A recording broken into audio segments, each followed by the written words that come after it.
बिस्मिल्लाहिर्रहमानिर्रहीम। अस्सलाम वालेकुम।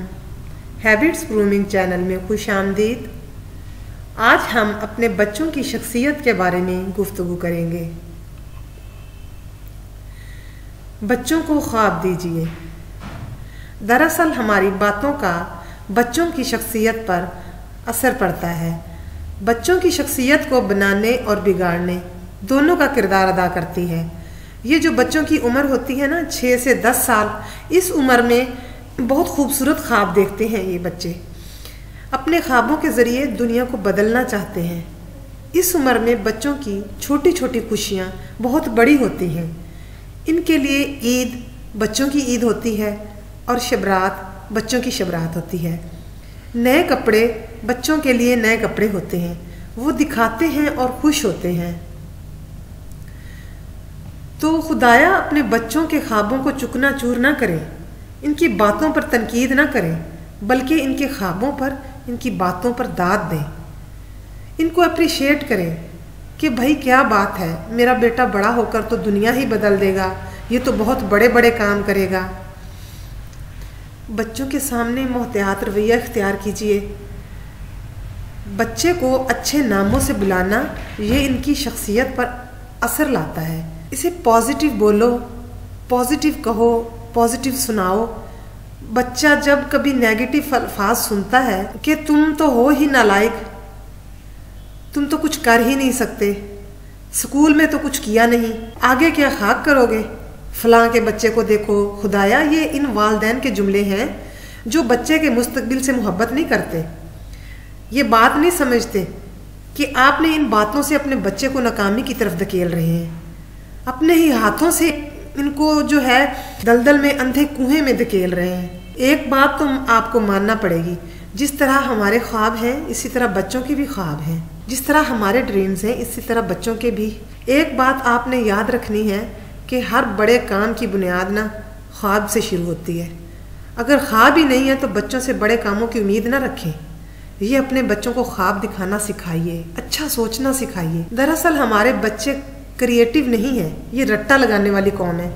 ये कुछ नया नहीं सोचते, कुछ नया नहीं करते। अगर वो टफ सिचुएशन को देखेंगे नहीं तो नया रास्ता कैसे तलाश करेंगे, और जब वो नया रास्ता तलाश करेंगे तो कामयाबियाँ इनकी मंजिल होंगी। तो यहाँ सवाल ये पैदा होता है कि माँ बाप बच्चे की पर्सनैलिटी से ज़्यादा, इसकी काबिलियत से ज़्यादा इससे एक्सपेक्टेशन क्यों लगा लेते हैं। और जब बच्चे इनकी एक्सपेक्टेशन पर पूरा नहीं उतरते और टीचर की कंप्लेंट्स की वजह से बच्चे को डिग्रेड कर दिया जाता है। हमने सारी ज़िंदगी तनकीद देखी है और सुनी है, तनकीदी मनफी रवैया देखा और सुना। तो जो काम देखा और सुना ज़्यादा जाता है ना, उसको करना भी इतना ही आसान होता है। आप अच्छा तब बोल सकते हैं, अच्छा तब कर सकते हैं जब आपने अच्छा देखा और सुना होगा। मुझे वो वालिद बहुत अच्छे लगते हैं जो बच्चों के साथ मोहब्बत करते हैं, मोहब्बत में इनके साथ बातें करते हैं, इनकी सुनते हैं, कुछ सुनाते हैं। इनके स्कूल में इनके साथ स्पोर्ट्स में हिस्सा लेते हैं। वो अपनी आँखों से तो दुनिया को देखते ही हैं, मगर बच्चे की नज़र से भी दुनिया को देखते हैं। अब हम ये जो अपने बच्चों की तरबियत कर रहे होते हैं, इसे प्यार देते हैं, वक्त देते हैं, फिर एक वक्त ऐसा आता है कि ये बच्चे की तसनीफ़ बन जाती है। और अगर वो तसनीफ़ खूबसूरत होगी तो वो ख़ुद अपनी और अपने आबाओ अजदा की शान बढ़ाएगा। अगर वो तसनीफ़ ख़राब होगी तो वो अपने और अपने वालिदैन की इंसल्ट का सबब बन जाएगा। अब दूसरा सवाल ये आता है कि जो एवरेज बच्चे होते हैं वो PTM का मतलब पेरेंट टीचर मीटिंग से इतना डरते क्यों हैं, या इनको डरा ही इतना दिया गया है कि वो ये कहते हैं कि इस दिन को अपनी ज़िंदगी से ही निकाल दें। ऐसा क्यों है भला? आखिर हर बच्चा एक जैसी ज़हनियत का हामिल तो होता नहीं है। अब 99% तजर्बा ये कहता है कि PTM में सारे असातिज़ा रटे रटाए अल्फाज इंटेलिजेंट के लिए और एवरेज बच्चों के लिए भी वही रटे रटाए अल्फाज बोलते हैं जो बच्चे को डिग्रेड कर देते हैं। और वो डरता है कि इस बार भी टीचर वही सब कुछ बोलेगी जो पहली बार हुआ था। और होता भी ऐसे ही है। वालिदैन को जो पिछली बार बताई गई होती है बात, वही उस दफ़ा भी वही बात बताते हैं।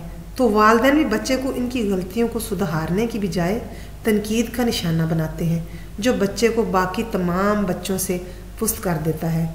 दरअसल बात यह है कि बच्चे और उस्ताद के दरमियान स्ट्रॉन्ग ताल्लुक ही नहीं है। उस्ताद समझते नहीं हैं कि बच्चा आखिर चाहता क्या है।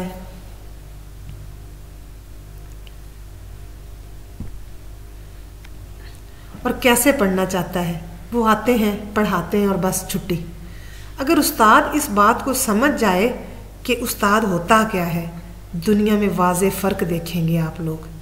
उनके पास बस डिग्रियां होती हैं, जो कुछ नहीं जानते कि असल में तालीम होती क्या है। ये वो उम्र होती है जिसमें बच्चे की तरबियत सिर्फ दो लोग ही करते हैं, एक उस्ताद और दूसरे माँ बाप। तो उस्ताद तो करते नहीं हैं, इसलिए बच्चे की शख्सियत थोड़ी डाउन हो जाती है। अब एक बात तो मानने वाली है कि खुदारा ऐसी उम्र में अपने बच्चे को कंट्रीब्यूट करना सिखाएं। इससे आपके बच्चे की सलाहियत निखरेगी और इनकी ज़िंदगी भी आसान हो जाएगी। ये था मेरा छोटा सा टॉपिक उन वालिदैन के लिए जो अपने बच्चों को नहीं समझते और सिर्फ टीचर्स की ही बातों पे यकीन करके अपने बच्चों को डिग्रेड करते हैं, उनका साथ नहीं देते। भाई बच्चों को पहले अपने बच्चों को समझो, वो चाहते क्या हैं, वो करना क्या चाहते हैं, किस चीज़ में उनकी दिलचस्पी है। अगर उनकी ज़िंदगी में कोई मकसद नहीं है, कोई ख्वाब नहीं है, तो बच्चे आगे कैसे बढ़ें। तो एज अ पेरेंट्स मेरी रिक्वेस्ट है आप लोगों से कि अपने बच्चों को ख्वाब दें, उनको ख्वाब देखना सिखाएं। जब वो ख्वाब देखेंगे तो वो खुद ही आगे बढ़ेंगे, उनमें एक उमंग, एक जज्बा पैदा होगा आगे बढ़ने का। बच्चा छोटे से छोटा काम भी करे तो उसको इतना हौसला दें, उसकी इतना हौसला अफजाई करें कि बच्चा खुश हो कि मैंने भाई बहुत बड़ा काम कर दिया है। वो आते वक्त में वो उस छोटे काम को ही लेकर उसी काम को आगे जाके वो बड़ा करेगा कुछ। इंशाल्लाह उम्मीद है मेरी वीडियो पसंद आई होगी आप लोगों को। तो अगर आप मेरे चैनल पर नए हैं तो सब्सक्राइब कर दें और बेल का बटन भी दबा दें ताकि मेरी आने वाली हर नई वीडियो की नोटिफिकेशन आप लोगों को मिलती रहे। जज़ाकल्लाह।